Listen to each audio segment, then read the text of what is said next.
Mi nombre es Ashley, y soy líder de facilitación de ingeniería para clientes para las ventas de operaciones de seguridad en Google. Estoy emocionada por ser la instructora de este curso. Comencemos con un repaso rápido de los temas que abordamos hasta ahora. Ya definimos el concepto de seguridad y exploramos algunas responsabilidades laborales comunes de los analistas principiantes. También hablamos de las habilidades y los conocimientos fundamentales que deben tener los analistas. Luego analizamos algunos eventos importantes, como el ataque de la Carta de Amor y el de Morris, que impulsaron el desarrollo y la evolución constante del campo de la seguridad. Además, hablamos sobre los marcos, los controles y la tríada SID, que se utilizan con el objetivo de reducir los riesgos.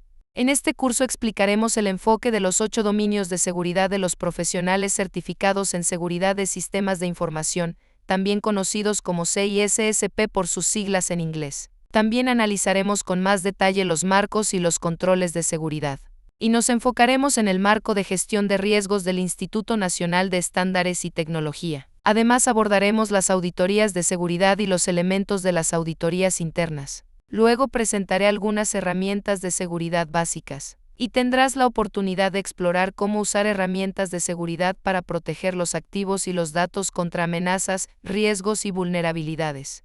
Proteger las organizaciones y sus activos contra amenazas, riesgos y vulnerabilidades es un paso importante para garantizar la continuidad de las operaciones empresariales. En mi experiencia como analista de seguridad, ayudé a resolver una vulneración de seguridad grave, que tuvo un costo alto para la organización de casi $250,000. En verdad espero que tengas muchas ganas de seguir aprendiendo sobre la seguridad. Yo estoy muy emocionada, así que comencemos. En este programa también usamos la palabra ciberseguridad para referirnos al campo de la seguridad, que es muy amplio. Por eso en este curso te brindamos el conocimiento, las habilidades y las herramientas para que te desenvuelvas en este campo con éxito. A través de los siguientes videos, aprenderás sobre el enfoque de los 8 dominios de seguridad de los CISSP.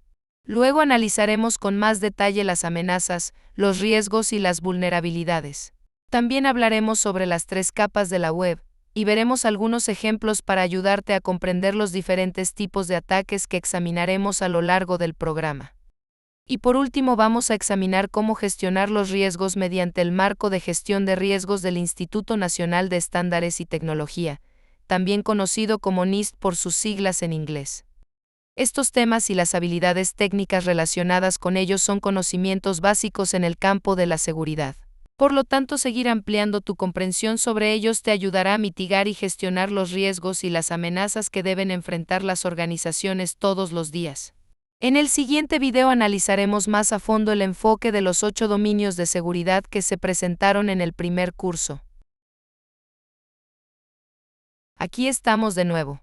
Como vimos en el primer curso, hay 8 dominios o categorías de seguridad identificados por la certificación CISSP. Y los equipos de seguridad los utilizan para organizar las tareas diarias e identificar vulnerabilidades de seguridad que podrían tener consecuencias negativas para una organización, y también para establecer su postura de seguridad. La postura de seguridad consiste en la capacidad de una organización para gestionar la defensa de sus activos y datos críticos, y para reaccionar ante los cambios. En este video, vamos a analizar el enfoque de los primeros 4 dominios. Esos dominios son seguridad y gestión de riesgos, seguridad de los activos, arquitectura e ingeniería de la seguridad, y seguridad de redes y comunicaciones. El primer dominio es la seguridad y gestión de riesgos. Este dominio incluye diversas áreas de enfoque. Entre ellas se encuentran la definición de metas y objetivos de seguridad, la mitigación de riesgos, el cumplimiento, la continuidad del negocio y las normas legales. Analicemos con más detalle cada una de las áreas de enfoque. Definir objetivos de seguridad les permite a las organizaciones reducir los riesgos para los activos y los datos críticos, como la información de identificación personal, que también se conoce como PII por sus siglas en inglés. La mitigación de riesgos consiste en contar con las reglas y los procedimientos adecuados para reducir rápidamente el impacto de un riesgo, como una vulneración. El cumplimiento es el método principal que se utiliza para desarrollar las políticas de seguridad internas, los requisitos reglamentarios y los estándares independientes de las organizaciones. La continuidad del negocio se relaciona con la capacidad de una organización para mantener su productividad diaria, mediante planes de recuperación ante desastres y gestión de riesgos. Y si bien las leyes relacionadas con la seguridad y la gestión de riesgos pueden ser diferentes en cada país, los objetivos generales son similares. Por lo tanto, los profesionales de seguridad debemos respetar las reglas y las expectativas de comportamiento ético para minimizar la negligencia, el abuso o el fraude. El siguiente dominio es la seguridad de los activos. Este dominio tiene como objetivo proteger los activos físicos y digitales de las organizaciones. También está relacionado con el almacenamiento, el mantenimiento, la retención y la destrucción de los datos. Eso significa que los activos como la información de identificación personal sensible y no sensible se deben proteger y manipular de forma segura, ya sea que se almacenen en una computadora, se transfieran en una red como el Internet o incluso si se recopilan físicamente. Además, las organizaciones necesitan tener políticas y procedimientos que garanticen que los datos se almacenen, se mantengan, se retengan y se destruyan de forma adecuada. Es importante saber qué datos tenemos y quién tiene acceso a ellos, porque eso es necesario para establecer una postura de seguridad sólida que mitigue los riesgos para los activos y los datos críticos. Antes analizamos algunos ejemplos en los que se abordaba la eliminación de datos. Por ejemplo, una organización podría pedirle a su analista de seguridad que supervise la destrucción de los discos duros para asegurarse de que se desechen de forma correcta. Eso garantiza que los actores de amenazas no puedan acceder a los datos privados almacenados en esas unidades. El tercer dominio es la arquitectura y la ingeniería de la seguridad. Este dominio se centra en la optimización de la seguridad de los datos, y para ello garantiza que haya herramientas, sistemas y procesos eficaces para proteger los activos y los datos de las organizaciones. Uno de los conceptos principales de la arquitectura de diseño seguro es la responsabilidad compartida. La responsabilidad compartida implica que todas las personas de la organización desempeñen un papel activo en la reducción de los riesgos y el mantenimiento de la seguridad física y virtual. Mediante políticas que fomenten que los usuarios reconozcan e informen inquietudes relacionadas con la seguridad, muchos problemas se pueden abordar con rapidez y eficacia. El cuarto dominio es la seguridad de redes y comunicaciones. Y se centra principalmente en la gestión y la protección de las redes físicas y las comunicaciones inalámbricas. Las redes protegidas mantienen la seguridad de los datos y las comunicaciones de las organizaciones, ya sea en el sitio de trabajo o en la nube, o durante la conexión remota a servicios. Por ejemplo, los empleados que trabajan de forma remota en espacios públicos deben tener protección contra las vulnerabilidades que pueden producirse cuando usan conexiones Bluetooth inseguras o puntos de acceso a Wi-Fi públicos. Si los miembros del equipo de seguridad eliminan el acceso a ese tipo de canales de comunicación a nivel de toda la organización, se puede motivar a los empleados a que eviten prácticas inseguras que los actores de amenazas podrían aprovechar para su propio beneficio. Ahora que ya hemos examinado el enfoque de los primeros 4 dominios, analicemos los últimos 4. En este video veremos los últimos 4 dominios, que son administración de identidades y acceso, evaluación y pruebas de seguridad, operaciones de seguridad, y seguridad del desarrollo de software. El quinto es la administración de identidades y accesos, o IAM por sus siglas en inglés, y se centra en el acceso y la autorización para mantener los datos seguros, ya que busca garantizar que los usuarios sigan las políticas establecidas para controlar y gestionar los activos. Como analista principiante, es crucial que mantengas los sistemas y los datos de las organizaciones lo más seguros posible. Por eso debes garantizar que el acceso de los usuarios se limite a lo que los empleados necesitan. Básicamente el objetivo es reducir el riesgo general para los sistemas y los datos. Por ejemplo, si todos los miembros de una empresa utilizan las mismas credenciales de administrador, no hay forma de detectar a qué datos tiene acceso cada persona. Si se produjera una vulneración, sería imposible separar la actividad válida del usuario de la del actor de amenaza.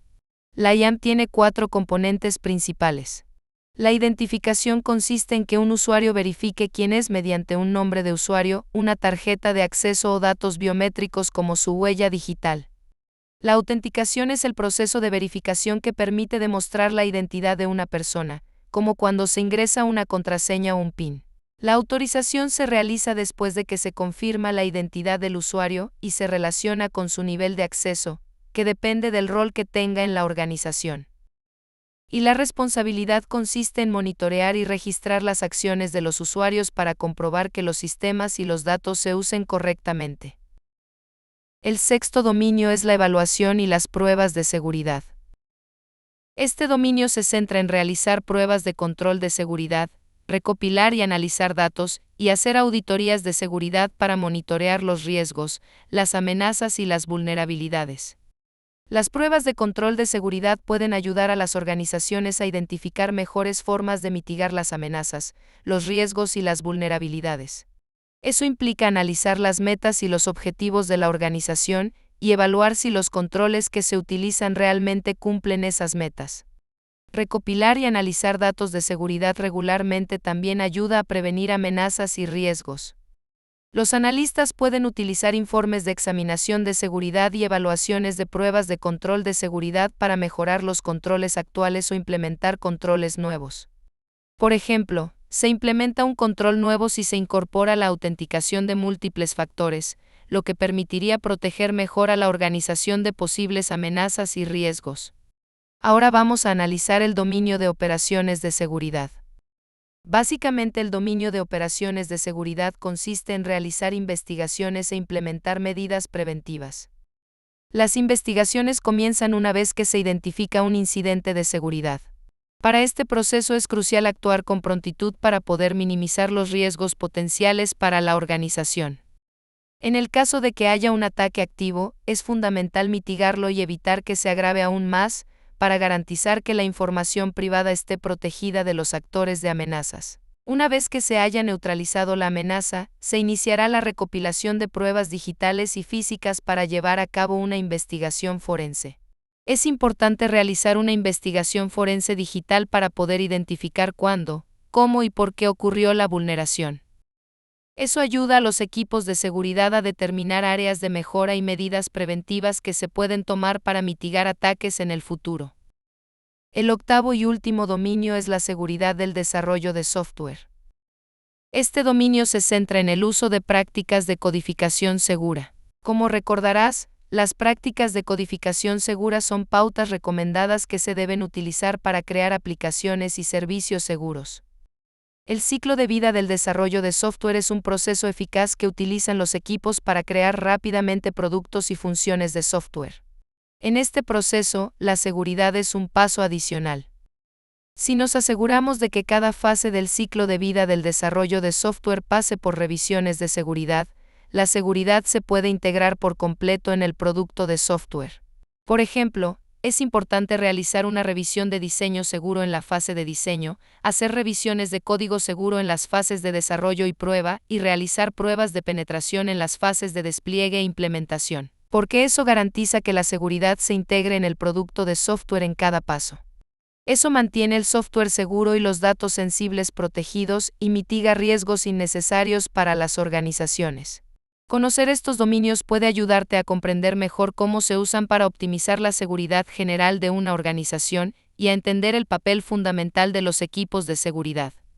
A continuación veremos las amenazas, los riesgos y las vulnerabilidades de seguridad, incluido el ransomware, y analizaremos las 3 capas de la web. Una de tus muchas funciones como analista de seguridad principiante será gestionar los activos físicos y digitales de una organización. Como se explicó antes, un activo es un elemento que se considera valioso para una organización. Las organizaciones adquieren todo tipo de activos, incluidos espacios físicos de oficina, computadoras, información de identificación personal de los clientes, propiedad intelectual como patentes o datos protegidos por derechos de autor y mucho más. Desafortunadamente, las organizaciones operan en un entorno que presenta varias amenazas, riesgos y vulnerabilidades de seguridad para sus activos. Repasemos qué son las amenazas, los riesgos y las vulnerabilidades y analicemos algunos ejemplos de cada uno. Una amenaza es cualquier circunstancia o evento que pueda afectar de forma negativa a los activos. Un ejemplo de amenaza es un ataque de ingeniería social. La ingeniería social es una técnica de manipulación que aprovecha los errores humanos para obtener información privada, acceso o elementos de valor. Los enlaces maliciosos y los mensajes de correo electrónico que parecen provenir de empresas o personas legítimas son un método de ingeniería social conocido como suplantación de identidad. Y es una técnica que permite obtener datos sensibles como nombres de usuario, contraseñas o información bancaria. Los riesgos son diferentes a las amenazas. Un riesgo es cualquier cosa que pueda afectar la confidencialidad, la integridad o la disponibilidad de un activo. Sería la probabilidad de que se materialice una amenaza.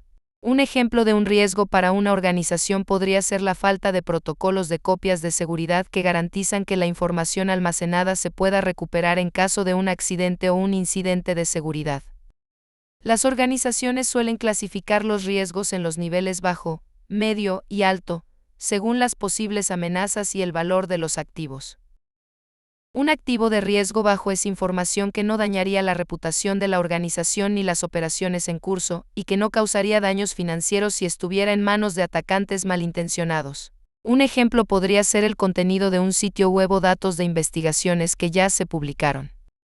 Un activo de riesgo medio podría ser información que no está disponible para el público y que puede perjudicar las finanzas, la reputación o las operaciones en curso de la organización.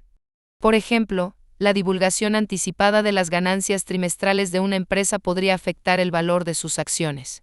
Un activo de riesgo alto es cualquier información protegida por normas o leyes que, si fuera vulnerada, tendría un impacto negativo grave en las finanzas, las operaciones en curso o la reputación de la organización.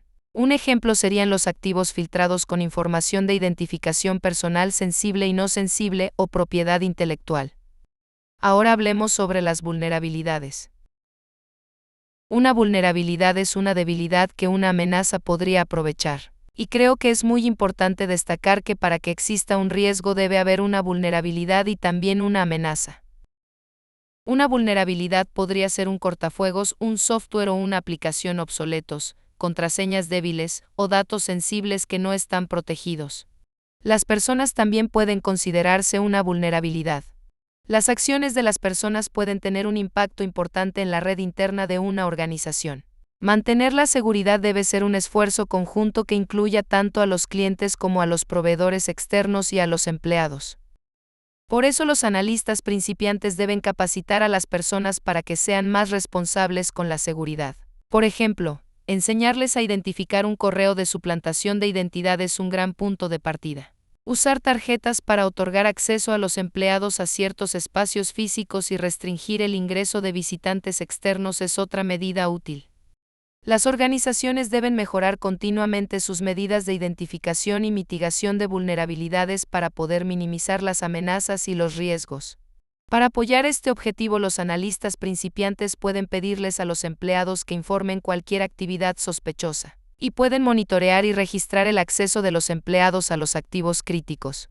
Ahora que te familiarizaste con algunas de las amenazas, vulnerabilidades y riesgos que los analistas abordan con frecuencia, vamos a analizar cómo afectan a las operaciones empresariales. En este video analizaremos un tipo costoso de malware llamado ransomware. Luego examinaremos 3 consecuencias clave de las amenazas, los riesgos y las vulnerabilidades en las operaciones organizacionales. El ransomware es un ataque malintencionado en el que los actores de amenazas cifran los datos de una organización y después exigen un pago para devolver el acceso. Una vez que el atacante implementa el ransomware, puede congelar los sistemas de red, hacer que los dispositivos no se puedan utilizar y cifrar o bloquear datos confidenciales, lo que hace que los dispositivos se vuelvan inaccesibles. Luego, el actor de amenaza exige una especie de rescate antes de proporcionar una clave de descifrado para permitir que las organizaciones vuelvan a sus operaciones normales. Una clave de descifrado es como una contraseña que se proporciona para recuperar el acceso a los datos. Debes tener en cuenta que las negociaciones de rescate o las filtraciones de datos por parte de los actores de amenazas pueden producirse en la dark web. Si bien muchas personas usan motores de búsqueda para acceder a sus cuentas de redes sociales o para comprar por Internet, eso es solo una pequeña parte de lo que realmente hay en la web. En realidad, la web es una red interconectada de contenido en línea que está compuesta por 3 capas. Esas capas son la Surface Web, la Deep Web y la Dark Web. La Surface Web es la capa que usa la mayoría de la gente. Incluye contenido al que se puede acceder mediante un navegador web. En cambio, para acceder a la Deep Web se suele necesitar autorización. La intranet de una organización es un ejemplo de la Deep Web, ya que solo pueden acceder a ella los empleados u otras personas a las que se les haya otorgado acceso. Y por último, para acceder a la Dark Web se necesita usar un software especial. La Dark Web generalmente tiene una connotación negativa, ya que es la capa web que prefieren utilizar los delincuentes debido a la confidencialidad que ofrece. Ahora veamos las 3 consecuencias clave que tienen las amenazas, los riesgos y las vulnerabilidades. La primera consecuencia que analizaremos es la financiera. Cuando los activos de una organización se ven comprometidos por un ataque, como cuando se utiliza malware, los efectos en las finanzas pueden ser significativos por varios motivos diferentes. Esos efectos pueden incluir la interrupción de la producción y de los servicios, el costo de solucionar el problema y multas si los activos se ven vulnerados debido al incumplimiento de las leyes y normas correspondientes. La segunda consecuencia es el robo de identidad. Las organizaciones deben decidir si almacenarán datos privados de clientes, empleados y proveedores externos y durante cuánto tiempo lo harán. Almacenar cualquier tipo de datos sensibles constituye un riesgo para las organizaciones. Los datos sensibles pueden incluir información de identificación personal, también conocida como PII por sus siglas en inglés, que se puede vender o filtrar en la Dark Web. Eso se debe a que la Dark Web proporciona una sensación de confidencialidad, y por lo tanto los actores de amenazas podrían vender datos allí sin tener que afrontar ninguna consecuencia legal. Y la última consecuencia que vamos a abordar es el daño a la reputación de las organizaciones. Podría decirse que una base de clientes sólida respalda la misión, la visión y los objetivos financieros de una organización. Si alguien aprovecha una vulnerabilidad organizacional, puede que los clientes busquen nuevas relaciones comerciales con la competencia, o eso también puede generar mala prensa, lo que dañaría la reputación de la organización. La pérdida de datos de los clientes no solo tiene repercusiones en la reputación y las finanzas de una organización, sino que también puede dar lugar a diversas multas y sanciones legales. Siempre se recomienda que las organizaciones tomen medidas de seguridad adecuadas y sigan ciertos protocolos para prevenir las consecuencias significativas de las amenazas, los riesgos y las vulnerabilidades. Si los equipos de seguridad usan todas las herramientas que tienen, estarán más preparados para afrontar un evento como un ataque de ransomware. A continuación analizaremos los 7 pasos para gestionar los riesgos que se incluyen en los marcos del NIST. Como se mencionó antes en el programa, el Instituto Nacional de Estándares y Tecnología, también conocido como NIST, ofrece muchos marcos que los profesionales de seguridad utilizan para gestionar los riesgos, las amenazas y las vulnerabilidades. En este video vamos a hablar sobre el Marco de Gestión de Riesgos, o RMF por sus siglas en inglés. Como analista principiante, es posible que no participes en todos los pasos, pero es importante que te familiarices con este marco. Contar con una base sólida de conocimientos sobre cómo mitigar y gestionar riesgos puede hacerte destacar de los demás candidatos cuando comiences a buscar empleo en el campo de la seguridad. El marco de gestión de riesgos incluye estos 7 pasos: preparación, categorización, selección, implementación, evaluación, autorización y monitoreo. Comencemos con el primero de estos 7 pasos. La preparación consiste en las actividades que son necesarias para gestionar los riesgos de seguridad y privacidad antes de que haya una vulneración. Como analista principiante, es probable que utilices este paso para monitorear los riesgos e identificar qué controles se pueden usar para reducir esos riesgos. El segundo paso es la categorización, que se utiliza para desarrollar procesos y tareas de gestión de riesgos. Luego los profesionales de seguridad usan esos procesos y desarrollan tareas teniendo en cuenta cómo la confidencialidad, la integridad y la disponibilidad de los sistemas y la información de la organización pueden verse afectadas por los riesgos. Como analista principiante, es necesario que puedas comprender cómo seguir los procesos establecidos por tu organización para reducir los riesgos para los activos críticos, como la información privada de los clientes. El tercer paso es la selección. Este paso consiste en elegir, personalizar y registrar la documentación de los controles que protegen una organización. Mantener actualizado un cuaderno de estrategias sería una tarea del paso de selección. Y otra tarea sería ayudar a gestionar más documentación que les permita a ti y a tu equipo abordar los problemas con más eficiencia. El cuarto paso es la implementación de planes de seguridad y privacidad para la organización.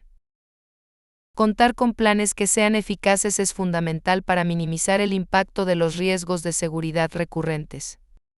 Por ejemplo, si notas que hay un patrón de empleados que necesitan constantemente restablecer su contraseña, implementar un cambio en los requisitos de contraseña puede ayudar a resolver ese problema. El quinto paso es la evaluación. Este paso implica determinar si los controles establecidos están implementados correctamente. Las organizaciones siempre quieren operar de la manera más eficiente posible. Por lo tanto, es esencial tomarse el tiempo para analizar si los protocolos, los procedimientos y los controles implementados satisfacen las necesidades particulares de la organización. Durante este paso los analistas identifican las posibles debilidades y también determinan si las herramientas, los procedimientos, los controles y los protocolos de la organización se deben modificar para abordar mejor los riesgos potenciales. El sexto paso es la autorización. La autorización implica asumir la responsabilidad por los riesgos de seguridad y privacidad que puedan existir en una organización. Para los analistas de seguridad, el paso de autorización podría implicar la generación de informes, la elaboración de planes de acción y el establecimiento de hitos del proyecto que estén alineados con los objetivos de seguridad de su organización. El séptimo paso es el monitoreo. Monitorear significa saber cómo están funcionando los sistemas. Los analistas se ocupan todos los días de evaluar y mantener las operaciones técnicas de las organizaciones. Para mantener un bajo nivel de riesgo en una organización, es muy importante saber cómo los sistemas actuales respaldan los objetivos de seguridad de esa organización. Y si los sistemas no cumplen esos objetivos, tal vez sea necesario hacer cambios. Si bien puede que no sea tu responsabilidad establecer estos procedimientos, deberás asegurarte de que su funcionamiento esté diseñado para minimizar los riesgos tanto para la organización como para las personas a las que presta servicios. Ya has completado la primera sección de este curso. Repasemos los temas que abordamos hasta ahora. Analizamos el enfoque de los 8 dominios de seguridad de los profesionales certificados en seguridad de los sistemas de información. Luego hablamos sobre las amenazas, los riesgos y las vulnerabilidades y sobre cómo pueden afectar a las organizaciones. En esa parte, hicimos un análisis detallado del ransomware y una introducción a las 3 capas de la web. Y por último, hablamos sobre los 7 pasos del marco de gestión de riesgos del NIST, también llamado RMF. Te felicito por incorporar nuevos conocimientos útiles para los analistas de seguridad. En los próximos videos examinaremos con más detalle algunas herramientas comunes utilizadas por los analistas de seguridad principiantes. Y después tendrás la oportunidad de analizar los datos generados por esas herramientas para poder identificar riesgos, amenazas o vulnerabilidades. También podrás usar un cuaderno de estrategias para responder a incidentes. Y eso es todo. Sigue así.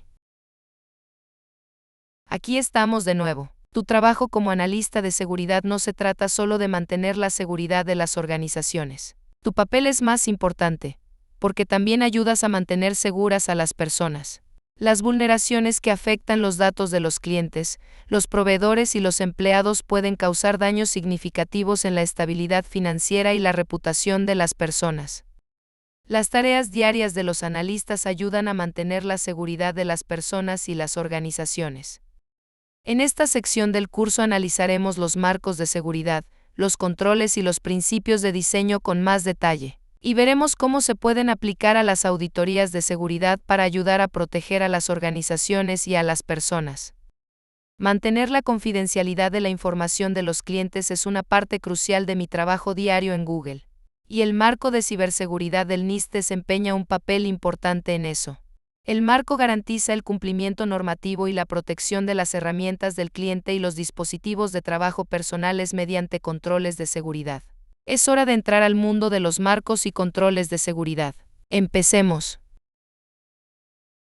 Las organizaciones implementan planes para protegerse contra las amenazas, los riesgos y las vulnerabilidades.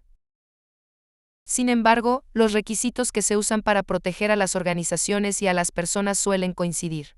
Por esta razón, las organizaciones utilizan los marcos de seguridad como punto de partida para crear sus propias políticas y procesos de seguridad. Empecemos por repasar rápidamente qué son los marcos. Los marcos de seguridad son directrices utilizadas para elaborar planes que ayuden a mitigar el riesgo y las amenazas a los datos y la privacidad, como los ataques de ingeniería social y el ransomware. La seguridad no solo se aplica en los entornos virtuales, también comprende los físicos, por lo que muchas organizaciones cuentan con planes para mantener la seguridad en el entorno de trabajo. Por ejemplo, un edificio puede requerir una tarjeta de acceso o de identificación. Otros marcos de seguridad contienen pautas sobre cómo prevenir, detectar y responder a las vulneraciones de seguridad. Esto es de suma importancia cuando se trata de proteger a una organización de ataques de ingeniería social dirigidos a sus empleados, como la suplantación de identidad. No hay que olvidar que las personas son la mayor amenaza para la seguridad. Por lo tanto, los marcos pueden utilizarse para crear planes que aumenten la concienciación de los empleados y les enseñen la forma de proteger a la organización, a sus compañeros de trabajo y a sí mismos. Es fundamental que los empleados conozcan los problemas de seguridad existentes para evitar que se produzcan vulneraciones. Por ende, se debe formar a los empleados para que sepan reconocer las señales de alarma o las posibles amenazas y disponer de planes para informar y resolver rápidamente los problemas de seguridad. Como analista, será muy importante que comprendas y apliques los planes que tu organización tiene en marcha para mantener a la organización, a sus empleados y a las personas a las que sirves, a salvo de ataques de ingeniería social, vulneraciones y otros incidentes de seguridad que puedan causar algún problema. A continuación, revisaremos y analizaremos los controles de seguridad que se utilizan junto con los marcos para lograr los objetivos de seguridad de una organización. Si bien los marcos se utilizan para crear planes que aborden los riesgos de seguridad, las amenazas y las vulnerabilidades, estos controles se usan para reducir riesgos específicos. Si no se aplican los controles adecuados, una organización podría enfrentarse a graves consecuencias financieras y daños en su reputación debido a la exposición a riesgos, como la intrusión, la creación de cuentas de empleados falsas o la concesión de beneficios gratuitos. Repasemos la definición de controles. Los controles de seguridad son medidas de protección diseñadas para reducir riesgos de seguridad específicos. Durante este video, vamos a analizar 3 tipos de control habituales: el cifrado, la autenticación y la autorización. El cifrado es el proceso de convertir datos de un formato legible a un formato codificado. Por lo general, el cifrado consiste en convertir datos de texto sin formato a texto cifrado. El texto cifrado es el mensaje codificado y sin formato, que no pueden leer ni los humanos ni las computadoras. Los datos de texto cifrados no pueden leerse hasta que sean descifrado en su forma original de texto sin formato. El cifrado se usa para garantizar la confidencialidad de los datos sensibles, como la información de las cuentas de los clientes o los números del seguro social. Otro control que puede utilizarse para proteger los datos sensibles es la autenticación.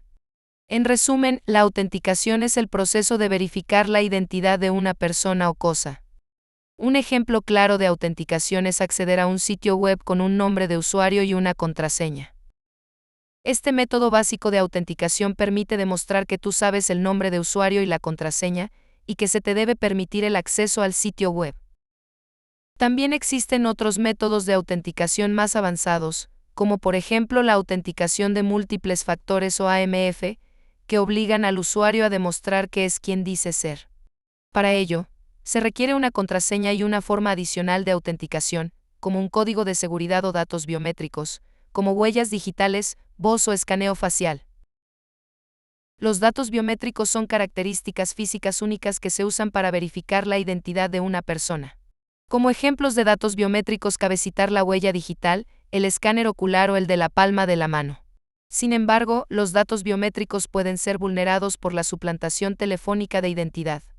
La suplantación telefónica de identidad consiste en usar las comunicaciones electrónicas de voz para obtener información confidencial o hacerse pasar por una fuente conocida. Por ejemplo, esta se podría utilizar para suplantar la voz de una persona para robar su identidad y luego cometer un delito. Otro control de seguridad muy importante es la autorización. La autorización se refiere al concepto de otorgar o conceder acceso a recursos específicos dentro de un sistema. Básicamente, la autorización se utiliza para verificar que una persona tiene permiso para acceder a un recurso. Te daré un ejemplo. Si trabajas como analista de seguridad principiante para el gobierno federal, es probable que tengas permiso para acceder a datos a través de la Deep Web u otros datos internos a los que solo se puede acceder si eres empleado federal. Los controles de seguridad que hemos analizado hoy son tan solo un elemento de un modelo de seguridad central, conocido como la tríada SID. A continuación, hablaremos de este modelo y de cómo lo usan los equipos de seguridad para proteger a sus organizaciones. Me alegra verte de nuevo. Como analista de seguridad principiante, tu principal responsabilidad es ayudar a proteger los activos y datos confidenciales de tu organización frente a las amenazas. La tríada SID es un modelo de seguridad básico que te ayudará a lograr esa tarea. En este video, vamos a analizar la tríada SID y hablaremos de la importancia de cada componente para mantener a una organización a salvo de amenazas, riesgos y vulnerabilidades. Empecemos. La tríada SID es un modelo que ayuda a las organizaciones a considerar los riesgos a la hora de establecer sistemas y políticas de seguridad. Por si no lo recuerdas, las 3 letras que conforman la tríada SID significan confidencialidad, integridad y disponibilidad. Como analista principiante, deberás consultar constantemente estos 3 principios básicos mientras trabajas para proteger a tu organización y a las personas a las que sirve. Por confidencialidad se entiende que solo los usuarios autorizados pueden acceder a determinados activos o datos. Los datos sensibles deben estar disponibles según sea necesario, de modo que solo tengan acceso a ellos las personas autorizadas a administrar determinados activos o datos. Por integridad se entiende que los datos son correctos, auténticos y confiables. Como profesional en materia de seguridad, el hecho de determinar la integridad de los datos y analizar cómo se utilizan te ayudará a decidir si los datos son confiables o no. Por disponibilidad se entiende que los datos son accesibles para quienes están autorizados a acceder a ellos. Los datos inaccesibles no son útiles y pueden impedir que la gente haga su trabajo. Como profesional de la seguridad, una de tus responsabilidades laborales diarias puede ser garantizar que los sistemas, las redes y las aplicaciones funcionen correctamente para permitir un acceso oportuno y confiable. Ahora que ya hemos definido la tríada SID y sus componentes, es hora de analizar cómo se puede usar la tríada SID para proteger una organización. Si trabajas para una organización que tiene grandes cantidades de datos privados, como un banco, el principio de confidencialidad es esencial porque un banco debe proteger la información personal y financiera de la gente. Y la integridad también es una prioridad.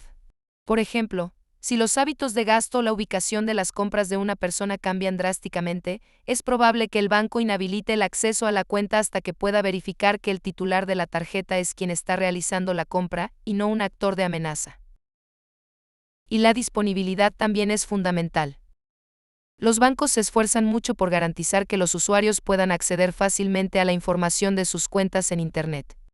Para asegurarse de que la información esté protegida de actores de amenazas, los bancos utilizan un proceso de validación para ayudar a minimizar los daños si sospechan que las cuentas de los clientes se han visto comprometidas. Como analista, utilizarás regularmente cada componente de la tríada para ayudar a proteger a tu organización y a las personas a las que sirve. Y tener siempre presente la tríada SID te ayudará a mantener los datos y activos sensibles protegidos frente a una gran variedad de amenazas, riesgos y vulnerabilidades, incluidos los ataques de ingeniería social, el malware y el robo de datos de los que hemos hablado antes. A continuación, analizaremos algunos marcos y principios específicos que también te ayudarán a proteger tu organización frente a amenazas, riesgos y vulnerabilidades. Nos vemos. Hola otra vez. Antes de empezar, repasemos rápidamente la finalidad de los marcos. Las organizaciones utilizan los marcos como punto de partida para desarrollar planes que mitiguen los riesgos, amenazas y vulnerabilidades de los datos y activos sensibles.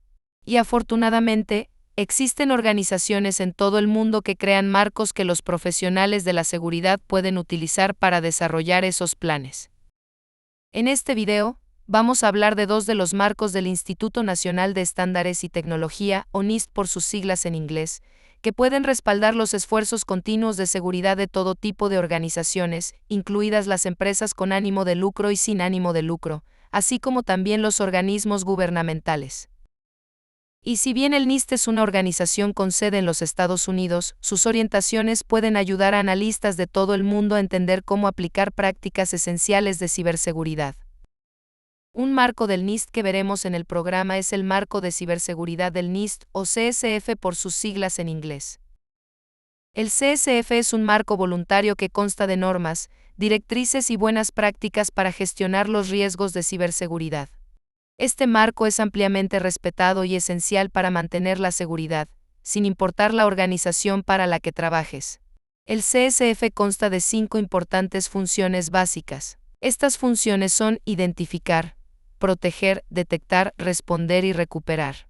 Y hablaremos de ellas en detalle en un próximo video. Por ahora, nos centraremos en cómo el CSF beneficia a las organizaciones y cómo puede utilizarse para protegerse frente a amenazas, riesgos y vulnerabilidades mediante un ejemplo en el lugar de trabajo. Supongamos que una mañana recibes una notificación de alto riesgo de que se ha vulnerado una estación de trabajo. Identificas la estación de trabajo y te das cuenta de que hay un dispositivo desconocido conectado a ella. Entonces bloqueas el dispositivo desconocido de forma remota para detener una posible amenaza y proteger a la organización. Luego, deberás eliminar la estación de trabajo afectada para evitar la propagación de los daños y usarás herramientas para detectar comportamientos adicionales de los actores de amenazas e identificar el dispositivo desconocido.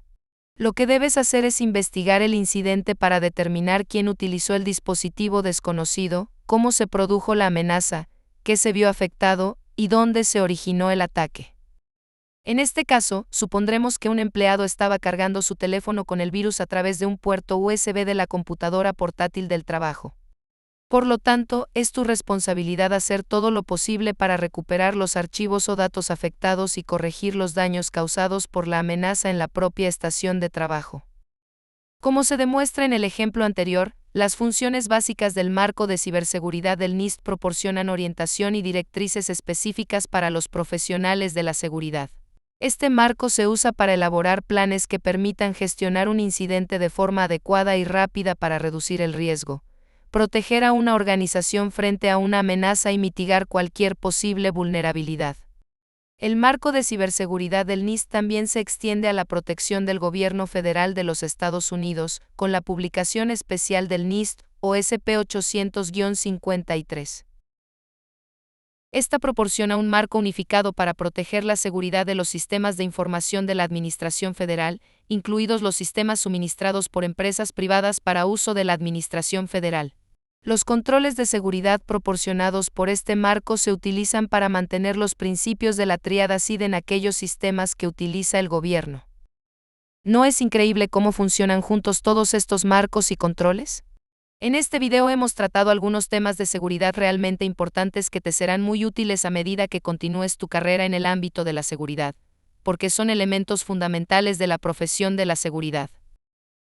El CSF del NIST es un marco útil con el que están familiarizados la mayoría de los profesionales de la seguridad.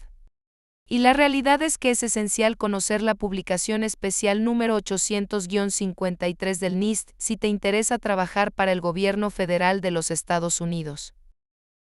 A continuación, seguiremos analizando las 5 funciones del marco de ciberseguridad del NIST y cómo las organizaciones las utilizan para proteger activos y datos.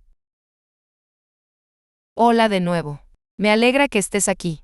Todavía tenemos mucho de qué hablar. Ya hemos hablado de los usos y ventajas del marco de ciberseguridad del NIST. En este video, nos centraremos específicamente en las 5 funciones básicas del marco de ciberseguridad del NIST. Empecemos. El CSF del NIST tiene 5 funciones básicas y son las siguientes: identificar, proteger, detectar, responder y recuperar. Estas funciones básicas ayudan a las organizaciones a gestionar los riesgos de ciberseguridad, aplicar estrategias de gestión de riesgos y aprender de errores anteriores. Básicamente, cuando se trata de operaciones de seguridad, las funciones del marco de ciberseguridad del NIST son clave para garantizar que una organización esté protegida frente a posibles amenazas, riesgos y vulnerabilidades. Así que vamos a dedicar un poco de tiempo a analizar cómo se puede utilizar cada función para mejorar la seguridad de una organización. La primera función básica es identificar, que está relacionada con la gestión del riesgo de ciberseguridad y su efecto sobre las personas y los activos de una organización. Por ejemplo, como analista de seguridad, es posible que te pidan que supervises los sistemas y dispositivos de la red interna de tu organización para identificar posibles problemas de seguridad, como dispositivos comprometidos en la red. La segunda función básica es proteger, que es la estrategia utilizada para proteger a una organización mediante la aplicación de políticas, procedimientos, capacitación y herramientas que ayuden a mitigar las amenazas a la ciberseguridad. Por ejemplo, como analista de seguridad, es posible que tú y tu equipo se enfrenten a amenazas y ataques nuevos y desconocidos. Por este motivo, es fundamental estudiar los datos históricos y realizar mejoras en las políticas y los procedimientos. La tercera función básica es detectar, la cual consiste en identificar posibles incidentes de seguridad y mejorar las capacidades de supervisión, de modo que aumente la rapidez y la eficacia de las detecciones. Por ejemplo, como analista, es posible que te pidan que revises la configuración de una nueva herramienta de seguridad para asegurarte de que marque un riesgo bajo, medio o alto, y a continuación alertar al equipo de seguridad sobre cualquier posible amenaza o incidente. La cuarta función es responder, lo cual implica asegurarse de que se utilicen los procedimientos adecuados para contener, neutralizar y analizar los incidentes de seguridad y aplicar mejoras al proceso de seguridad. En tu calidad de analista, puedes trabajar con un equipo para recopilar y organizar datos, con el fin de documentar un incidente y sugerir mejoras en los procesos para evitar que estos vuelvan a producirse. La quinta función básica es recuperar, que es el proceso de hacer que los sistemas afectados vuelvan a funcionar con normalidad. Por ejemplo, como analista de seguridad principiante, podrías trabajar con el equipo de seguridad para restaurar sistemas, datos y activos, como por ejemplo archivos financieros o legales, que se hayan visto afectados por un incidente como una filtración. Hemos abordado mucha información en este video. Esperamos que te haya ayudado a comprender el valor de conocer el marco de ciberseguridad del NIST y sus 5 funciones básicas. Desde medidas proactivas hasta medidas reactivas, las 5 funciones del marco son esenciales para garantizar que una organización cuente con estrategias de seguridad efectivas. Los incidentes de seguridad van a ocurrir, pero una organización debe tener la capacidad de recuperarse rápidamente de cualquier daño causado por un incidente para minimizar su nivel de riesgo. A continuación, hablaremos un poco sobre los principios de seguridad que se aplican en conjunto con los marcos del NIST y la tríada SID, para ayudar a proteger los datos y activos más importantes. Es fundamental saber cómo proteger los datos y los activos de una organización, porque eso formará parte de tu trabajo como analista de seguridad. Afortunadamente, existen principios y directrices que pueden utilizarse, junto con los marcos del NIST y la tríada SID, para ayudar a los equipos de seguridad a minimizar las amenazas y los riesgos. En este video, veremos algunos principios de seguridad del Proyecto Abierto de Seguridad de Aplicaciones Web, u OWASP por sus siglas en inglés, que es útil conocer como analista principiante. El primer principio del OWASP es minimizar la superficie de ataque. Una superficie de ataque se refiere a todas las posibles vulnerabilidades que un actor de amenaza podría aprovechar a su favor, como los vectores de ataque, que son vías que los atacantes utilizan para penetrar las defensas de seguridad. Los correos electrónicos de suplantación de identidad y las contraseñas débiles son ejemplos habituales. Para minimizar la superficie de ataque y evitar incidentes causados por este tipo de vectores, los equipos de seguridad pueden desactivar funciones del software, restringir quién puede acceder a determinados activos o establecer requisitos de contraseña más complejos. El principio del mínimo privilegio significa asegurarse de que los usuarios tengan el mínimo acceso necesario para realizar sus tareas cotidianas. Si se quiere limitar el acceso a la información y los recursos de una organización, el principal motivo suele ser reducir los daños que podría causar una vulneración de seguridad. Por ejemplo, en tu calidad de analista principiante, es muy probable que tengas acceso a los datos de registro, pero no a modificar los permisos de usuario. Por lo tanto, si un actor de amenaza pone en peligro tus credenciales, solo podrá obtener un acceso limitado a los activos digitales o físicos, lo que puede no ser suficiente para implementar el ataque que pretende. El siguiente principio que analizaremos es la defensa en profundidad. Por defensa en profundidad se entiende que una organización debe disponer de múltiples controles de seguridad que aborden los riesgos y amenazas de diferentes maneras. Un ejemplo de control de seguridad es la autenticación de múltiples factores, o AMF, que requiere que los usuarios realicen otro paso además de introducir su nombre de usuario y contraseña para acceder a una aplicación. Otros controles son los cortafuegos, los sistemas de detección de intrusiones y la configuración de permisos, que pueden utilizarse para crear múltiples puntos de defensa que un actor de amenazas debe atravesar para penetrar en una organización. Otro principio es la separación de funciones, que puede utilizarse para evitar que las personas lleven a cabo actividades fraudulentas o ilegales. Según este principio, nadie debe tener tantos privilegios como para poder hacer un mal uso del sistema. Por ejemplo, en una empresa, la persona encargada de firmar los cheques de pago no debe ser también la persona que los prepara. Solo quedan 2 principios más. Vas muy bien. El siguiente principio es la simplificación de la seguridad. Como su nombre indica, a la hora de aplicar controles de seguridad, hay que evitar las soluciones que resulten innecesariamente complicadas, ya que pueden llegar a ser difíciles de gestionar. Cuanto más complejos sean los controles de seguridad, más difícil será para las personas trabajar en equipo. El último principio es solucionar correctamente los problemas de seguridad. La tecnología es una gran herramienta, pero también puede presentar desafíos. Cuando ocurre un incidente de seguridad, se espera que los profesionales de seguridad identifiquen rápidamente la raíz del problema. A partir de ahí, es importante corregir cualquier vulnerabilidad detectada y realizar pruebas para garantizar que se hayan realizado bien las reparaciones. Por ejemplo, si una organización cuenta con una contraseña débil para acceder a la red Wi-Fi, se podría dar lugar a una vulneración. Para solucionar este problema de seguridad, podrían establecerse políticas de contraseñas más estrictas.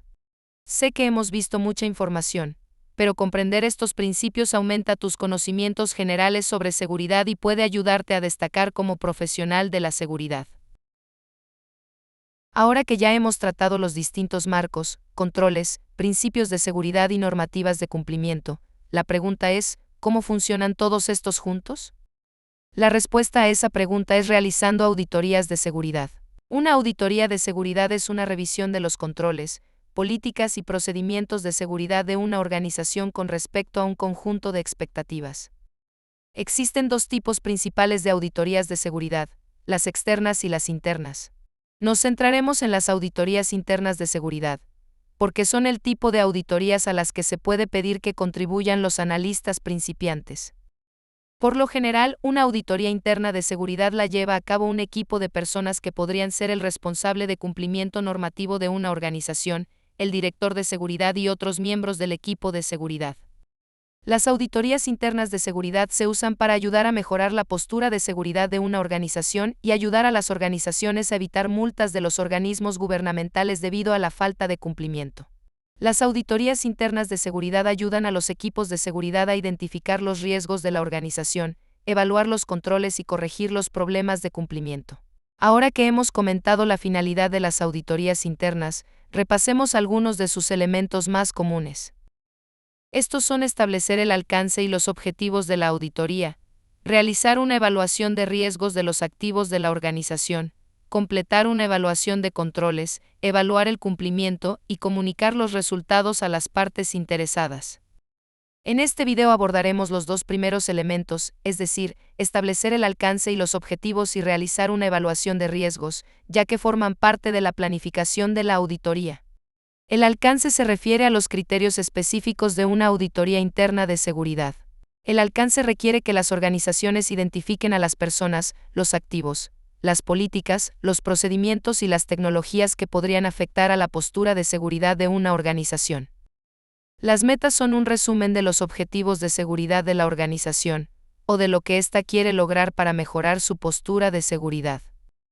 Aunque los miembros más experimentados del equipo de seguridad y otras partes interesadas suelen establecer el alcance y los objetivos de la auditoría, se puede pedir a los analistas principiantes que revisen y comprendan el alcance y los objetivos para completar otros elementos de la auditoría. A modo de ejemplo, el alcance de esta auditoría consiste en evaluar los permisos de los usuarios, identificar los controles, políticas y procedimientos existentes, y dar cuenta de la tecnología que utiliza actualmente la organización. Las metas establecidas son la aplicación de las funciones básicas de los marcos, como el marco de ciberseguridad del NIST, el establecimiento de políticas y procedimientos para garantizar el cumplimiento y el refuerzo de los controles de los sistemas. El siguiente elemento es la realización de una evaluación de riesgos, que se centra en la identificación de posibles amenazas, riesgos y vulnerabilidades. Esto ayuda a las organizaciones a considerar qué medidas de seguridad deben aplicarse y supervisarse para garantizar la seguridad de los activos. Al igual que ocurre con establecer el alcance y los objetivos, los gerentes u otras partes interesadas suelen encargarse de la evaluación de riesgos. Sin embargo, es muy probable que te pidan que analices los detalles proporcionados en la evaluación de riesgos, para considerar qué tipos de controles y normativas de cumplimiento deben aplicarse para ayudar a mejorar la postura de seguridad de la organización. Por ejemplo, en esta evaluación de riesgos, se pone de relieve que existen controles, procesos y procedimientos inadecuados para proteger los activos de la organización.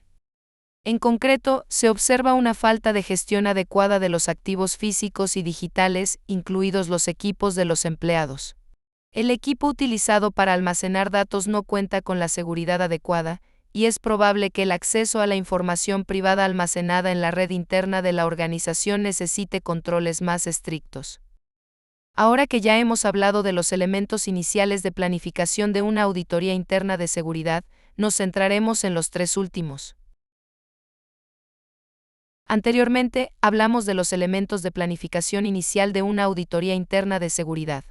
Durante este video, vamos a abordar los últimos elementos que se le pueden pedir a un analista principiante. A modo de recordatorio, los elementos de planificación de las auditorías internas de seguridad son establecer el alcance y los objetivos y luego realizar una evaluación de riesgos. Los elementos restantes son completar una evaluación de controles, evaluar el cumplimiento y por último comunicar los resultados. Antes de completar estos tres últimos elementos, deberás revisar el alcance y los objetivos, así como la evaluación de riesgos y plantearte algunas preguntas. Por ejemplo, ¿qué se pretende lograr con la auditoría? ¿Qué activos corren mayor riesgo? ¿Los controles actuales son suficientes para proteger esos activos? Si la respuesta es no, ¿qué controles y normas de cumplimiento deben aplicarse? Si se tienen en cuenta este tipo de preguntas, se podrá completar el siguiente elemento, que es la evaluación de los controles.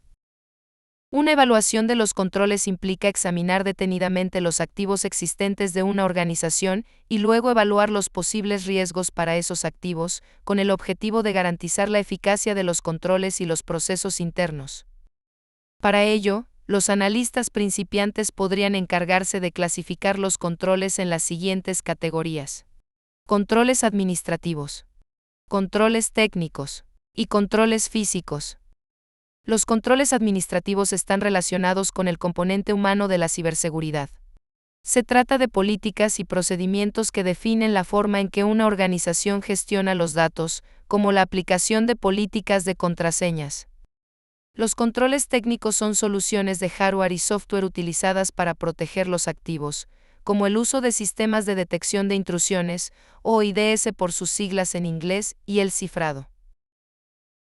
Los controles físicos se refieren a las medidas implementadas para impedir el acceso físico a los activos protegidos, como cámaras de vigilancia y cerraduras. A continuación, el siguiente elemento consiste en determinar si la organización cumple o no con las normas de cumplimiento necesarias. A modo de recordatorio, Las normas de cumplimiento son leyes que las organizaciones deben respetar para garantizar la seguridad de los datos privados. En este ejemplo, la organización realiza negocios en la Unión Europea y acepta pagos con tarjeta de crédito. Por lo tanto, deben cumplir con el Reglamento General de Protección de Datos y con las normas de seguridad de la industria de tarjetas de pago. El último elemento común de una auditoría interna de seguridad es la comunicación. Una vez finalizada la auditoría interna de seguridad, hay que comunicar los resultados y las recomendaciones a las partes interesadas. En general, este tipo de comunicación resume el alcance y los objetivos de la auditoría. Luego, enumera los riesgos existentes e indica qué tan rápido se deben atender esos riesgos. Además, identifica el cumplimiento normativo que la organización debe seguir y respetar, y proporciona recomendaciones para mejorar la postura de seguridad de la organización. Las auditorías internas son una excelente manera de identificar brechas dentro de una organización. En la empresa que trabajaba anteriormente, realizamos con mi equipo una auditoría interna de contraseñas y descubrimos que muchas de ellas eran débiles. Una vez que identificamos este problema, el equipo de cumplimiento tomó la iniciativa y comenzó a aplicar políticas de contraseñas más estrictas. Las auditorías son una oportunidad para determinar cuáles son las medidas de seguridad que se implementaron en una organización, y además señalan qué áreas deben mejorarse para lograr la postura de seguridad deseada. Si bien las auditorías de seguridad son complicadas, son de gran valor para las organizaciones. Más adelante en el curso, tendrás la oportunidad de completar los elementos de una auditoría de seguridad interna para una empresa ficticia, que podrás incluir en tu historial profesional. Buen trabajo. Ahora has tenido la oportunidad de aprender más sobre conceptos de seguridad que pueden ayudar a una organización a proteger datos y activos. Hemos cubierto bastante, pero todo este conocimiento te será de utilidad a medida que continúes explorando la profesión de la seguridad. Comenzamos definiendo qué son los marcos de seguridad y cómo ayudan a las organizaciones a proteger la información crítica. También exploramos los controles de seguridad y el importante papel que desempeñan en la protección contra riesgos, amenazas y vulnerabilidades. Esto incluyó una discusión sobre la tríada SID, que es un modelo de seguridad central, y dos marcos del Instituto Nacional de Estándares y Tecnología, el CSF y el SP800-53. Luego cubrimos algunos de los principios de diseño seguro de OWASP. Por último, introdujimos las auditorías de seguridad, haciendo hincapié en los elementos de una auditoría interna, que podrían requerir acción de tu parte. Los profesionales de la seguridad utilizan los conceptos que analizamos para ayudar a proteger a las organizaciones y sus activos, sus datos, sus sistemas y a las personas. A medida que continúes explorando la profesión de la seguridad, muchos de estos conceptos aparecerán en varias ocasiones. Lo que estamos haciendo ahora es brindarte una comprensión fundamental de las prácticas de seguridad y los temas que te ayudarán en el camino. En la siguiente sección del curso, analizaremos herramientas de seguridad específicas que como analista te pueden resultar de utilidad. Cubriremos los usos de estas herramientas para mejorar la postura de seguridad de una organización y cómo pueden ayudarte a proporcionarles seguridad a las organizaciones y a las personas. Me entusiasma hacer este recorrido juntos. Nos vemos pronto. Bienvenido de nuevo. Hemos analizado los marcos de seguridad, controles y principios de diseño, y cómo los profesionales de la seguridad los aplican a las auditorías. En esta sección, continuaremos explorando las herramientas de seguridad y cómo pueden ayudarte a proporcionar seguridad a las organizaciones y a las personas. Los profesionales de la seguridad suelen utilizar una variedad de herramientas para abordar desafíos de seguridad específicos, como la recopilación de datos de seguridad, la detección y análisis de amenazas o la automatización de tareas. Las herramientas de seguridad ayudan a las organizaciones a lograr una postura de seguridad más integral. Primero abordaremos los diferentes tipos de registros de eventos, qué rastrean y cómo se utilizan.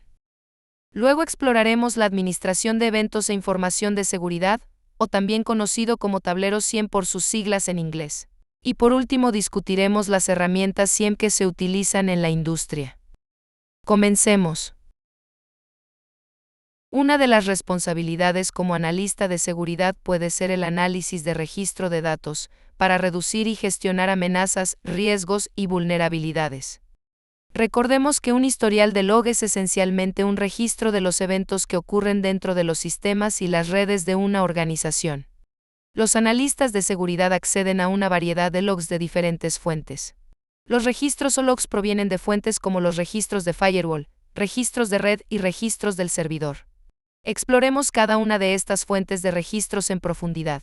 Un registro de firewall es un registro de conexiones o de intentos de ellas que fueron establecidas para el tráfico entrante de Internet. También incluye solicitudes salientes a Internet desde dentro de la red. Un registro de red es un registro de todas las computadoras y dispositivos que ingresan y salen de la red. También registra las conexiones que se hacen entre los dispositivos y los servicios en la red. Por último, un registro del servidor es un registro de eventos relacionados con servicios, como sitios web, correos electrónicos o archivos compartidos. Incluye acciones como solicitudes de inicios de sesión, de contraseña y de nombre de usuario. Al controlar registros como el que se muestra aquí, los equipos de seguridad pueden identificar vulnerabilidades y posibles violaciones de datos. Es importante conocer los logs porque en ellos se basan las herramientas SIEM para monitorear y detectar amenazas a la seguridad. La herramienta de administración de eventos e información de seguridad o SIEM es una aplicación que recopila y analiza los registros de datos para monitorear actividades críticas en una organización. Proporciona visibilidad en tiempo real, seguimiento y análisis de eventos y alertas automatizadas. También almacena todos los registros de datos en una ubicación centralizada. Las herramientas SIEM aumentan la eficiencia y ahorran tiempo, porque indexan y minimizan la cantidad de logs que el profesional de seguridad debe revisar y analizar manualmente. Estas herramientas se deben configurar y personalizar para poder cumplir con los estándares de seguridad de cada organización. A medida que surgen nuevas amenazas y vulnerabilidades, las organizaciones deben personalizar continuamente sus herramientas para garantizar que las amenazas se detecten y aborden rápidamente. Más adelante en el programa tendrás la oportunidad de practicar el uso de diferentes herramientas SIEM para identificar posibles incidentes de seguridad. A continuación exploraremos los tableros SIEM y cómo los profesionales de la ciberseguridad los utilizan para controlar amenazas, riesgos y vulnerabilidades. Exploramos los usos de las herramientas SIEM para recopilar y analizar los registros de datos. Pero esta es solo una de las muchas formas en que se utilizan las herramientas SIEM en ciberseguridad. Las herramientas SIEM también se pueden utilizar para crear tableros. Tal vez hayas visto tableros en una aplicación de tu teléfono u otro dispositivo. Los tableros presentan información sobre tu cuenta o tu ubicación en un formato fácil de entender. Por ejemplo, las aplicaciones del clima muestran diversos datos como temperatura, precipitación y pronóstico a través de tablas, gráficos y más elementos visuales para describir el clima. Este formato facilita la identificación rápida de patrones y tendencias climáticas, para que te puedas preparar y planificar tu día según esos datos. Las aplicaciones del clima ayudan a las personas a tomar decisiones basadas en datos.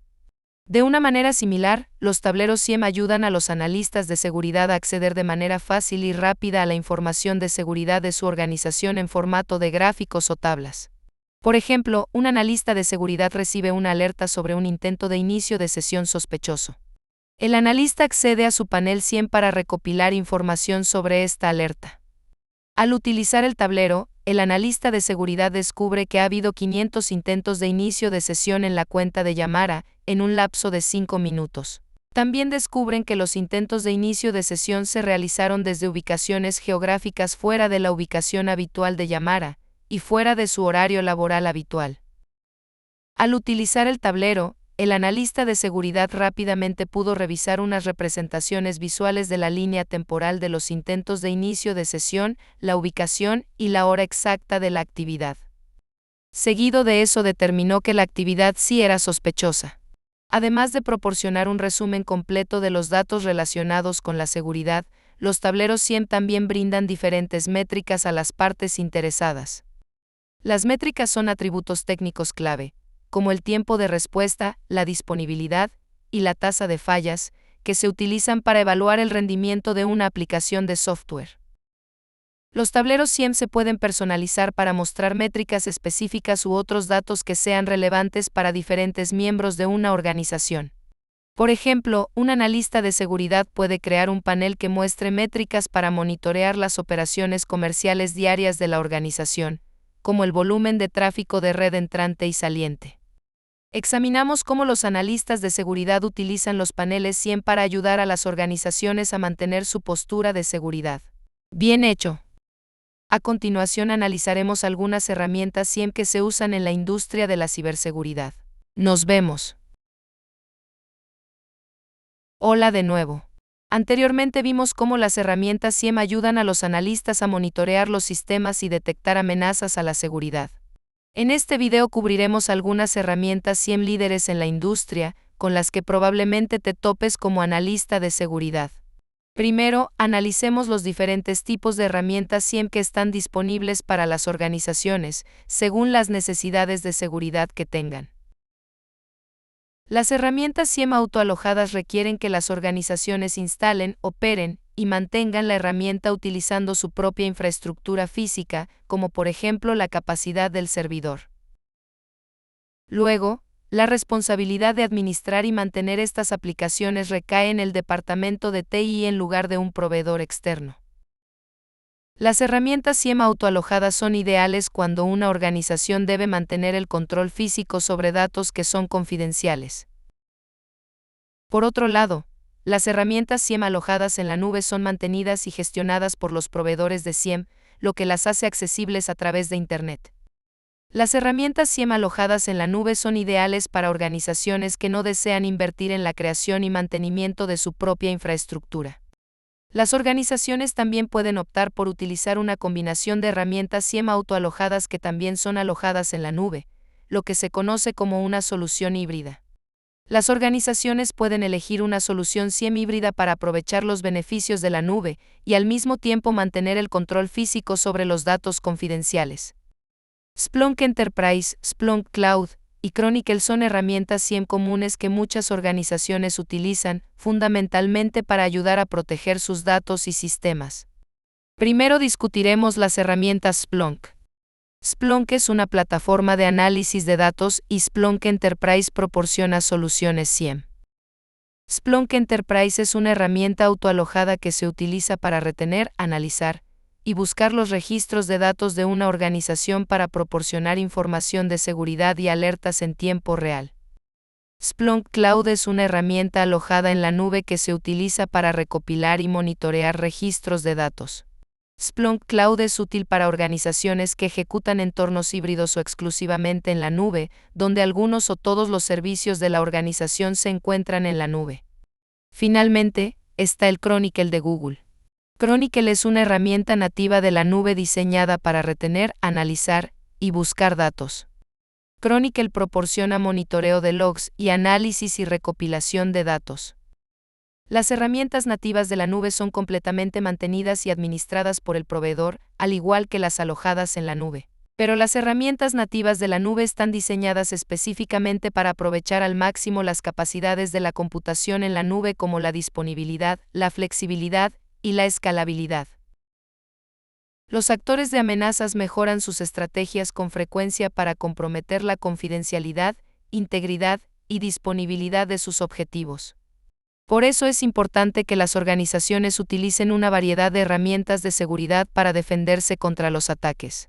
Estas herramientas SIEM son solo algunos ejemplos de las herramientas que están disponibles para que los equipos de seguridad las utilicen y puedan defender a sus organizaciones. Más adelante en el programa de certificación, tendrás la oportunidad de practicar el uso de Splunk Cloud y Chronicle. Repasemos rápidamente lo que hemos cubierto en esta sección del curso. Comenzamos destacando la importancia de los logs en la ciberseguridad, y también exploramos diferentes tipos de logs, como los registros de firewall, de red y del servidor. Luego, exploramos los tableros SIEM con sus representaciones visuales y cómo las utilizan para brindar a los equipos de seguridad información rápida y clara sobre la postura de seguridad de una organización. Por último, presentamos herramientas SIEM comunes que se utilizan en la industria de la ciberseguridad, incluyendo Splunk y Chronicle. Exploraremos aún más herramientas de seguridad más adelante y tendrás oportunidades de practicar cómo se usan. A continuación analizaremos los cuadernos de estrategias y cómo sirven para responder adecuadamente ante las amenazas, riesgos y vulnerabilidades que se identifiquen. Te veo ahí. Hola y bienvenido de nuevo. Has llegado a la sección final de este curso. Anteriormente analizamos las herramientas de administración de eventos e información de seguridad o herramientas SIEM, y cómo se pueden utilizar para que las organizaciones mejoren su postura de seguridad. Continuemos nuestro recorrido explorando los cuadernos de estrategias, que son otra herramienta que utilizan los profesionales de la seguridad. En esta sección exploraremos cómo los cuadernos de estrategias ayudan a los equipos de seguridad a responder a amenazas o vulnerabilidades identificadas por las herramientas SIEM. Luego discutiremos las 6 fases de respuesta ante incidentes. Comencemos. Anteriormente analizamos cómo se utilizan las herramientas SIEM para ayudar a proteger los activos y datos críticos de una organización. En este video presentaremos otra herramienta importante para mantener la seguridad de una organización, conocida como cuadernos de estrategias. Un cuaderno de estrategias es un manual que proporciona detalles sobre cualquier acción operativa. Los cuadernos de estrategias también aclaran qué herramientas se deben utilizar en respuesta a un incidente de seguridad. Estos son esenciales en el área de la seguridad. La urgencia, la eficiencia y la precisión son necesarias para identificar y mitigar rápidamente una amenaza hacia la seguridad, para reducir un potencial riesgo. Los cuadernos de estrategias garantizan que las personas sigan una lista coherente de acciones de una manera prescrita, independientemente de quién esté trabajando en el caso. Se usan distintos tipos de cuadernos de estrategias. Estos incluyen cuadernos de estrategias de respuesta a incidentes, de alertas de seguridad, y de propósitos específicos del equipo y del producto. Aquí nos centraremos en un cuaderno de estrategias que se usa comúnmente en ciberseguridad, llamado cuaderno de estrategias de respuesta ante incidentes. La respuesta ante incidentes es el intento rápido de una organización de identificar un ataque, contener el daño y corregir los efectos de una violación de seguridad. Un cuaderno de estrategias de respuesta ante incidentes es una guía con 6 fases que se utilizan para mitigar y gestionar los incidentes de seguridad de principio a fin. Analicemos cada fase. La primera fase es la preparación. Las organizaciones deben prepararse para mitigar la probabilidad, el riesgo y el impacto de un incidente de seguridad, mediante la documentación de procedimientos, estableciendo planes de dotación de personal y educando a los usuarios. La preparación determina las bases para una respuesta ante incidentes exitosa. Por ejemplo, las organizaciones pueden crear planes y procedimientos de respuesta ante incidentes que describan las funciones y responsabilidades de cada miembro del equipo de seguridad. La segunda fase de los cuadernos de estrategias es la detección y análisis. El objetivo de esta fase es detectar y analizar eventos a través de la utilización de procesos y tecnología definidos. El uso de herramientas y estrategias adecuadas durante esta fase ayuda a los analistas de seguridad a determinar si se ha producido una vulneración y analizar su posible magnitud. La tercera fase es la contención. El objetivo de la contención es evitar daños mayores y reducir el impacto inmediato de un incidente de seguridad. Durante esta fase, los profesionales de seguridad toman acciones para contener un incidente y así minimizar los daños. La contención es de alta prioridad para las organizaciones, porque ayuda a prevenir riesgos continuos para activos y datos críticos. La cuarta fase del cuaderno de estrategias es la erradicación y la recuperación. Esta fase implica la eliminación completa de los artefactos de un incidente, para que una organización pueda volver a sus operaciones normales. Durante esta fase, los profesionales de seguridad eliminan los artefactos del incidente, eliminando el código malicioso y mitigando las vulnerabilidades. Una vez que hayan ejercido la debida diligencia, podrán comenzar a restaurar la seguridad del entorno que fue afectado. Esto también se conoce como restauración de TI. La quinta fase es la actividad posterior al incidente. En esta fase se documenta el incidente, se informa al liderazgo organizacional y se aplican las lecciones aprendidas para garantizar que una organización esté mejor preparada para manejar incidentes futuros. Dependiendo de la gravedad del incidente, las organizaciones pueden realizar un análisis de incidentes a gran escala para determinar la causa base del incidente e implementar varias actualizaciones o mejoras para así mejorar su postura general de seguridad. La última fase del cuaderno de estrategias de respuesta ante incidentes es la coordinación. La coordinación implica informar incidentes y compartir información durante todo el proceso de respuesta ante incidentes, según los estándares establecidos por la organización. La coordinación es importante por muchas razones. Garantiza que las organizaciones cumplan con los requisitos de conformidad y permite una respuesta y resolución coordinadas. Los profesionales de la seguridad tienen muchas maneras de recibir alertas sobre incidentes. Hace poco aprendiste sobre las herramientas CIEM y cómo recopilan y analizan datos. Estos profesionales utilizan estos datos para detectar amenazas y generar alertas, que pueden informar al equipo de seguridad de un posible incidente. Luego, cuando un analista de seguridad recibe una alerta de CIEM, puede utilizar el cuaderno de estrategias adecuado para guiar el proceso de respuesta. Las herramientas CIEM y los cuadernos de estrategias trabajan en conjunto, para responder de manera estructurada y eficiente ante posibles incidentes de seguridad. A lo largo del programa, tendrás más oportunidades para poder seguir comprendiendo estos conceptos importantes. Bienvenido de nuevo. En este video repasaremos las herramientas CIEM y cómo se usan junto con los cuadernos de estrategias para reducir las amenazas, los riesgos y las vulnerabilidades de la organización.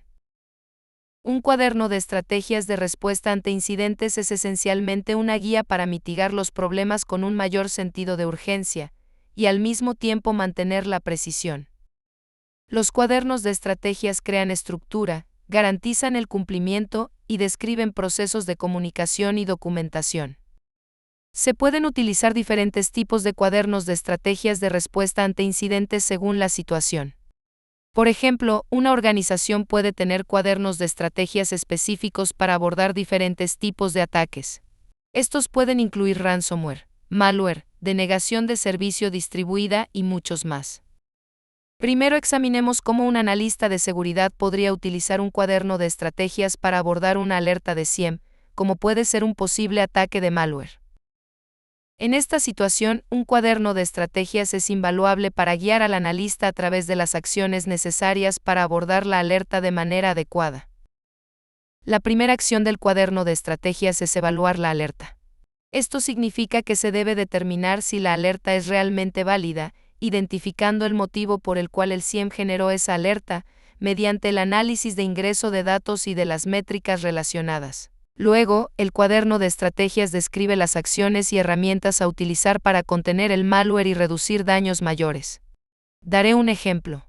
Este cuaderno de estrategias indica al analista que aísle o desconecte el sistema de red infectado, para así evitar que el malware se propague a otras partes de la red.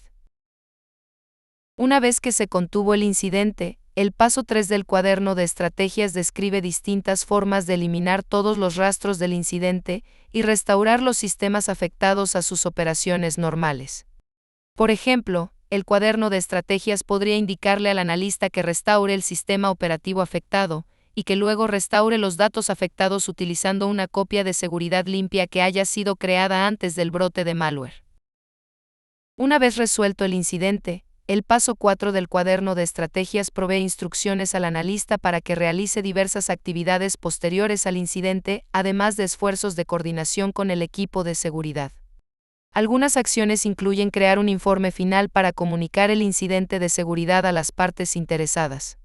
O también se podría informar sobre el incidente a las autoridades correspondientes, como el Buró Federal de Investigaciones de los Estados Unidos u otras agencias que investigan delitos cibernéticos. Este es solo un ejemplo de cómo seguir los pasos de un cuaderno de estrategias, ya que las organizaciones desarrollan sus propios procedimientos internos para abordar los incidentes de seguridad. Lo más importante que hay que entender es que los cuadernos de estrategias presentan un proceso coherente que los profesionales de la seguridad deben seguir. Ten en cuenta que los cuadernos de estrategia son documentos vivos, lo que significa que el equipo de seguridad realizará cambios, actualizaciones y mejoras frecuentes para abordar nuevas amenazas y vulnerabilidades.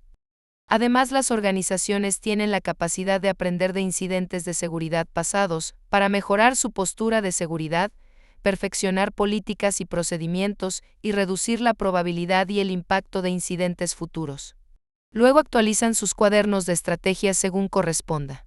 Como analista de seguridad principiante, posiblemente debas utilizar cuadernos de estrategias con frecuencia, especialmente al monitorear redes y responder a incidentes. Comprender por qué los cuadernos de estrategia son importantes y cómo pueden ayudarte a alcanzar tus objetivos laborales te garantizará el éxito en esta área. Repasemos lo que cubrimos en esta sección. Comenzamos analizando el propósito de los cuadernos de estrategias. Luego examinamos las 6 fases de un cuaderno de estrategias de respuesta ante incidentes, incluyendo un ejemplo de uso de un cuaderno de estrategias para abordar un incidente. Los cuadernos de estrategias son una herramienta esencial que utilizarás como analista de seguridad. Proporcionan un enfoque estructurado y coherente para gestionar los incidentes de seguridad y pueden ayudarte a responder rápidamente ante estos incidentes. Saber cómo y cuándo usar un cuaderno de estrategias te permitirá tomar decisiones informadas sobre cómo responder a un incidente de seguridad cuando ocurra. Y también te ayudará a minimizar el impacto y el daño que pueda causar a tu organización y a tus clientes. Seguir los pasos del cuaderno de estrategias y comunicarse adecuadamente con tu equipo garantizará tu eficacia como profesional de la seguridad. Felicitaciones por haber completado este curso. Repasemos lo que hemos cubierto hasta ahora. Primero, revisamos los 8 dominios de seguridad de CISSP y nos centramos en las amenazas, riesgos y vulnerabilidades de las operaciones comerciales. Luego exploramos los marcos y controles de seguridad, y cómo estos son un punto de partida para la creación de políticas y procesos para la gestión de la seguridad. Incluimos un análisis de la tríada SID, los marcos y los principios de diseño de seguridad del Instituto Internacional de Estándares y Tecnología, y cómo benefician a la comunidad de seguridad en su conjunto. Seguido de eso discutimos cómo los marcos, controles y principios se relacionan con las auditorías de seguridad. También exploramos herramientas de seguridad básicas, como los tableros de SIEM y cómo se utilizan para proteger las operaciones comerciales. Y por último, estudiamos cómo proteger los activos y los datos mediante el uso de cuadernos de estrategias. Como analista de seguridad es posible que trabajes en varias tareas a la vez. Comprender las herramientas que tienes a tu disposición y cómo usarlas, te proporcionará un conocimiento más elevado en el área y además te ayudará a realizar tus tareas diarias con éxito. A continuación en el programa, mi colega Chris te brindará más detalles sobre los temas que abordamos en este curso y además te introducirá a nuevos conceptos fundamentales del área de la seguridad. Fue un placer compartir este recorrido contigo.